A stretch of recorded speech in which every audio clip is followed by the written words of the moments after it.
Ake muga kawruhana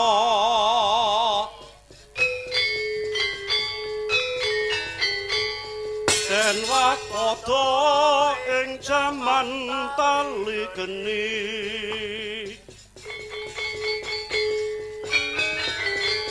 kahanan regu murah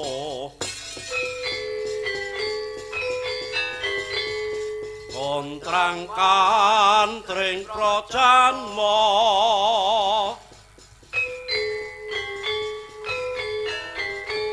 udan tangis banjir getih sarak palung kinuparku bardana sinumethaline geni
sasaeng panandang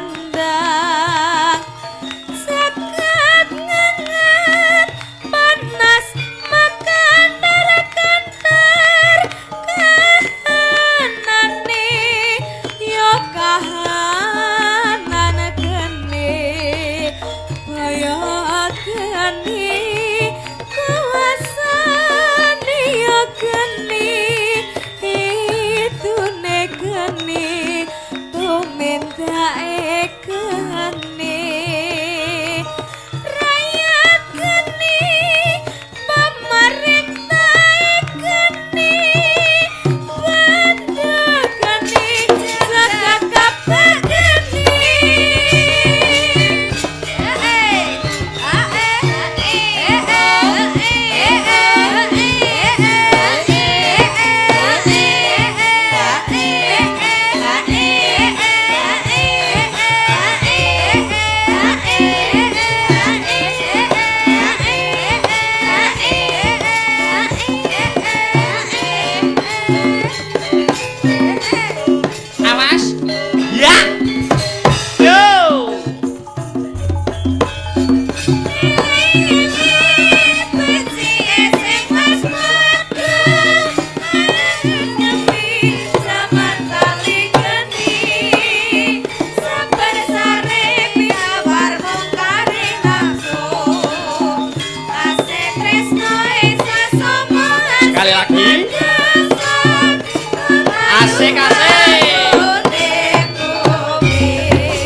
kecandak sareh-sareh waton pikoleh. Wis ora krasa wis jam yah mene. Nyambut gawe iki yen linambaran ati sing seneng ya ta. Windak krasa. Kang Gareng siap, Truk.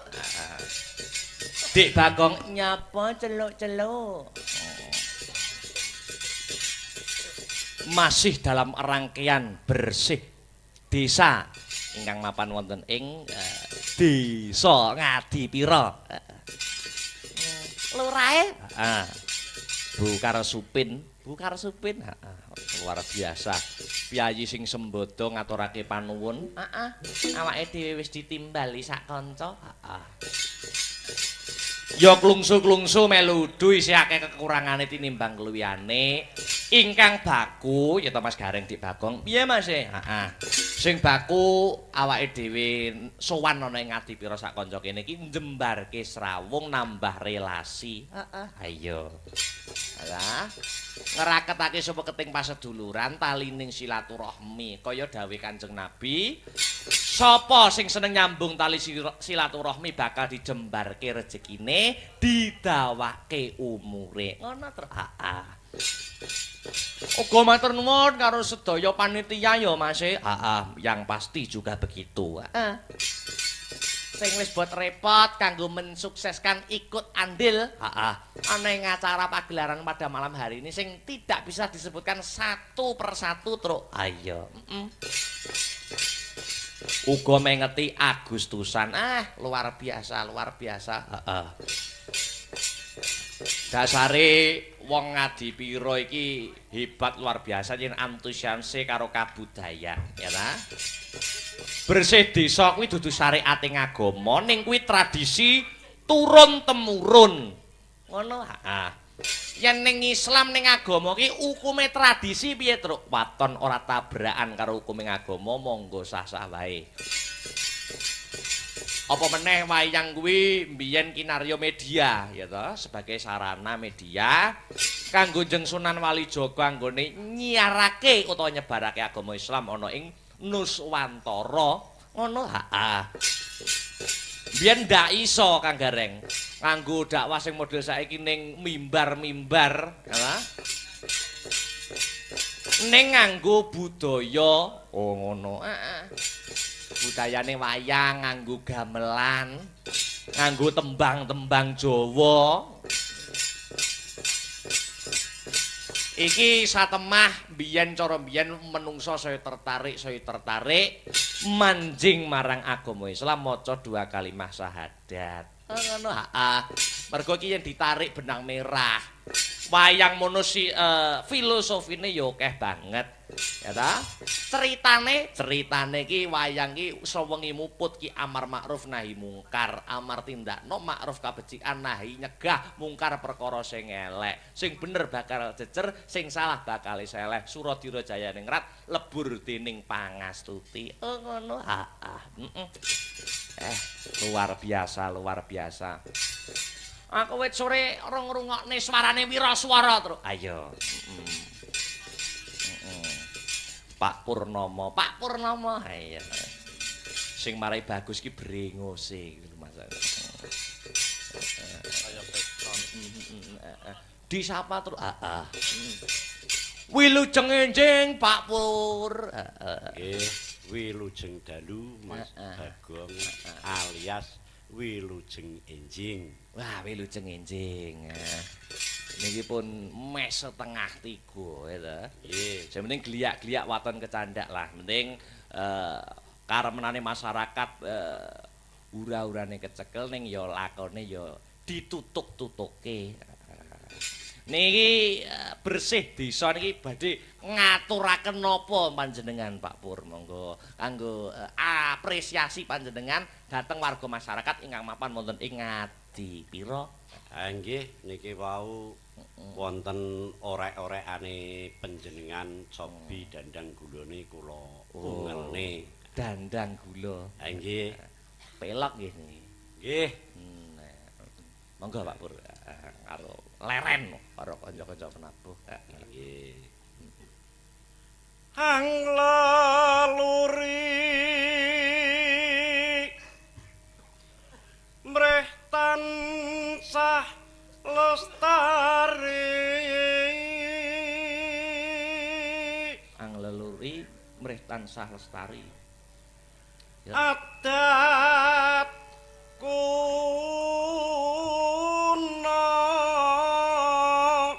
nenggih bersih desa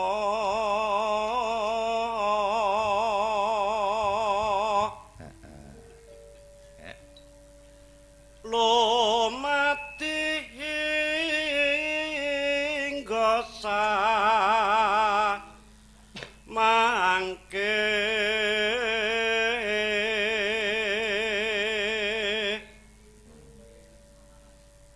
wujute suka syukur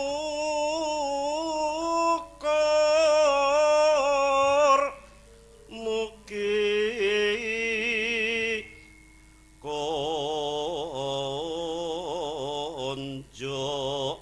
ngarsaning Gusti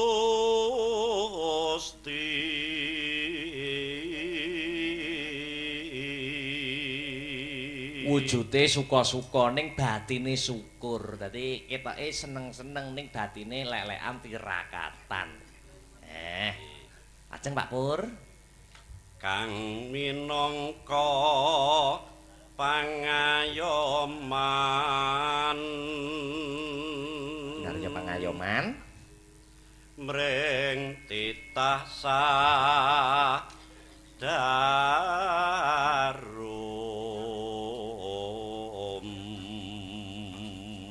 amin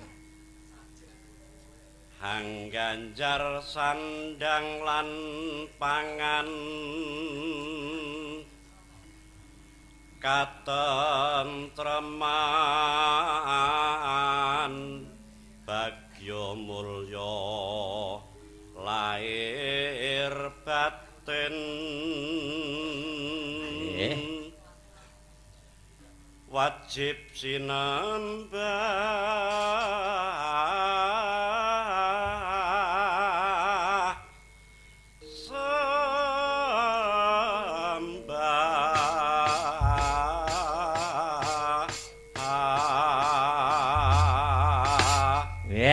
matur nuwun. Wis katur dandang kula pelok 6. Sing mbok dhisikne sapa, Truk? Mbak Mary. Heeh, biasanya Mbak Mary wis didhisik ning goro-goro terus goro-gorone ora rampunge mulih. Dadi tak dhisikne sik. Ngono teh dalang perang ra wis-wis nganti setengah 3.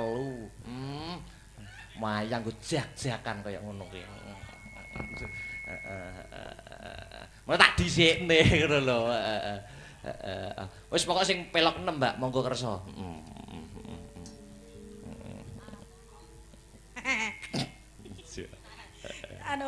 Sugeng enjing Mas Bagong. Kuwi lujeng enjing Mbak Mas Mary. Petro. Ya, Mbak Mary ki jan kaya bulurah kok. Alhamdulillah kula nggih teng omah mriku nggih bulurah. Mboten, terus teng statuse wau banere sing klambi putih. Oh nggih. Salah ya. Pasuryanku kok ora dipajang. Wis ya. Oh, sing membuat sini kok. Nggih, nggih, nggih. Niki tembangipun menapa? Monggo sing pelok 6 pasrah borong panjenengan Mbak Mary.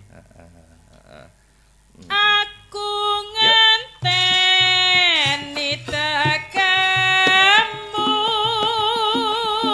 kaya ngentenimu dening wahyu janjimu tansah sumimpen jroning kalbu kusum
dintekne, Mas. Mbak. Samane mbayangno sapa to? Lah, bayangno sapa pripun to Lah, Mas, mboten. Lah aku yang bayangno sampean mbayangno sapa? Lah, Kayak bertepuk mboten. sebelah tangan ngene iki. Yalah, alah ngono ya nek lho. Kayak keplok Victor gak teko. Ngono ya nek lho. Nalikane nyuwun sewu. Inji. Bojo iki kumpul karo bojone ngono kuwi malah sing dibayangne rendak bojone ya. Lan jenengan nate dicurhati sinten kok Mboten ngono ya nek yo ngono kuwi napa niku pengalamane tiyang-tiyang niku. Oh, kula kinten nak pengalaman Mboten. Pak Pur Slondo. Aku to. Ki mau kalih Bu Parsinem ya ketap-ketip ngono. Ketap-ketip piye wong klinipen jere. Waka. Wis. Kledang Oh. kaetan ranyata janjine datang citrang gelang alit welut misa saupama aja lali kalih kula.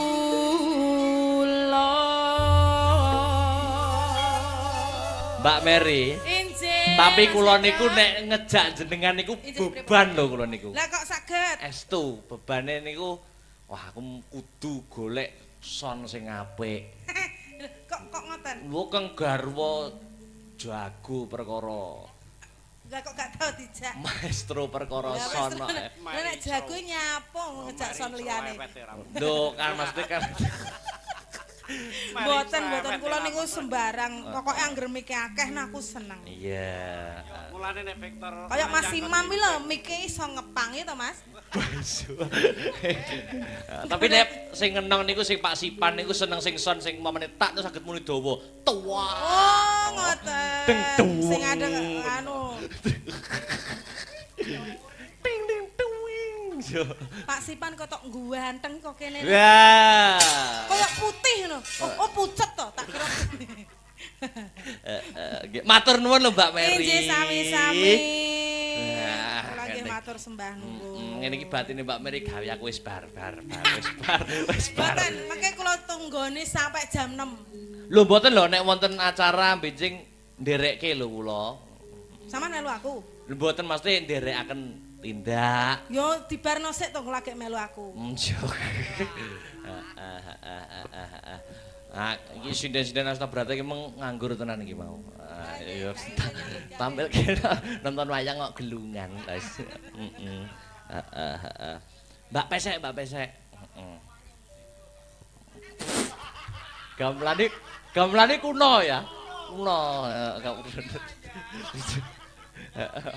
Jumeneng Mbak Pesek supaya otot-otot di kaki mengalir. Otot, maksudnya aliran darahnya. Aku mau gak kon ngadeg. Lah, jenengan iki Pilih gara-gara. kasih. Lah Lah jenengan tau dijak pisan kok kaya anak tiri. elo mesti ngono kuwi lho. Mesti limbukan mau wis sak lose lho. Masa mang dudu aku widodari. Nek kurang los benjang injing kula ladeni. Ah tenane lho Mas Petro. Kula pur sikil kiwa jenengan. Mbak Pesek jumeneng. Wah, luar biasa. Lagi jumeneng.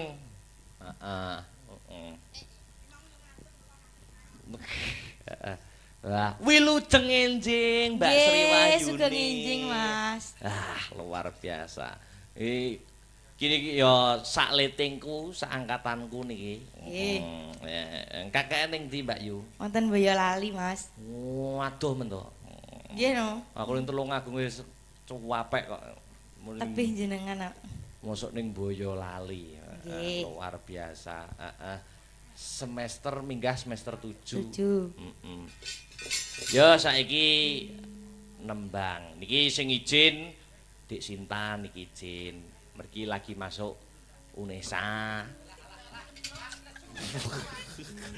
Kok nesu ta Mbak Mary? Oke. Jejerono to Dik Victor.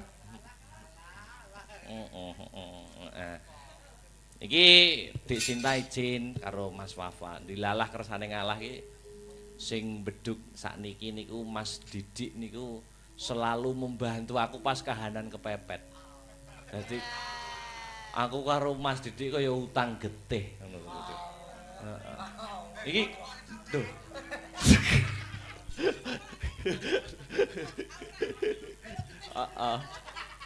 Lho niku lho seksine sing bunang niku nggih bantu kula ujian pembawaan. Ujian pembawaan niku Mas Didik niku mboten bantu kula jane. Lewatian sing ngendang sanes ngaten. Lewatian ping 3 ping 4 ngaten. Lah kok pas hari denge sing ngendang kebanan. Meledos bane.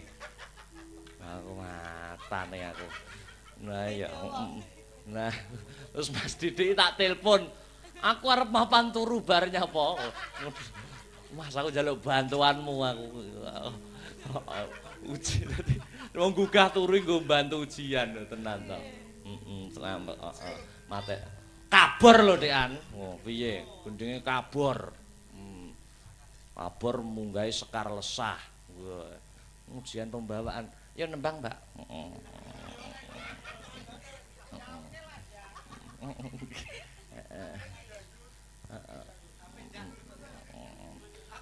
Mong libuane duandut tok lho. Mas aku. Kok kurang itu Mas? Lah iya, sing gara-gara ki raga-raga rasa.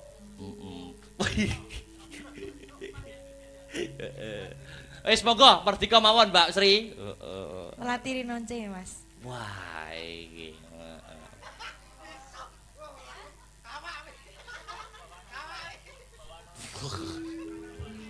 Melatih rinonce langgam. Wah.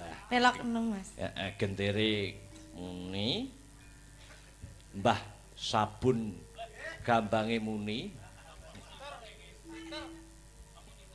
Oh anu jembeng isi ter. Nggih. Kecing. Ayo melatih rinonce. Katur para netizen ingkang wonten YouTube ingkang tasih mantau, mbuh ki pira penontone siang. Langsung mawon nggih Mas. Langsung ndak apa-apa. Badut itu Mas aku. Mangga.